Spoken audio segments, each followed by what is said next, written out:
Guys, I want to talk today about grocery shopping and a lot of our habits and our routines around food and what we eat start with that grocery shop. And if we can change the way that we shop and maybe the way we approach the shop, it could then have downstream effects on how we eat and how we can manage our weight and potentially lose weight in the long run. Okay, so I'm gonna give you some tips. Number one is to order your food online and only order what you need. Okay, so if you're ordering it, first of all, you don't have the temptation of going to the shop and seeing stuff that's on offer, or seeing stuff and having that kind of that temptation visually, but also maybe the smell of something or the memory of something, and you potentially buying stuff that you don't need, is not part of your plan or not part of what you really want to be eating at the moment. So ordering online, have a list. So it's really important, have a list, know what you want to order, buy that,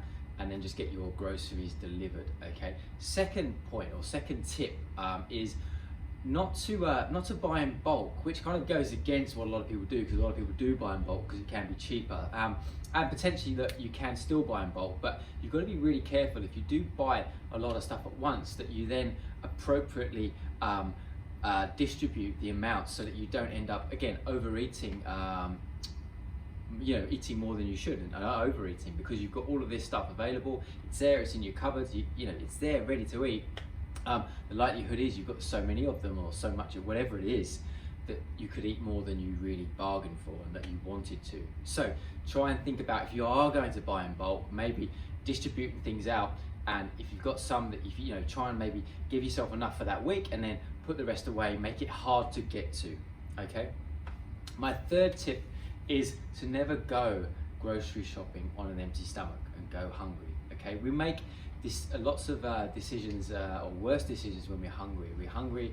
We start to crave things start to become more and more appealing in our brain. So my advice would be, go shopping on a full stomach. Okay, make sure you've already eaten, so that you don't again make choices that you otherwise wouldn't make, and set yourself up for failure later on in the week by buying things that you ultimately didn't really want and don't fit with your plan. Okay, so we are creatures of habit, and we are very much at the mercy of our environment. So the food environment that we create at home starts with the grocery shop. So if we can master the grocery shopping and make sure that we're buying the appropriate amounts of food and the appropriate types of food, that sets us up then for the rest of the week, and we're much more likely to be successful with our nutrition plans and whatever we're trying to follow, than if we don't really have a plan around our shopping. We have no lists, we're buying lots of stuff in bulk, and we're not really careful, and we're not really planning. So have a plan, have a list, try not to buy in bulk. If you do buy in bulk, make sure that stuff is hard to reach. Maybe you're locking it away in cupboards so you can't get to it yet. There's loads of things that you can do to ensure that your grocery shopping sets you up for success rather than failure.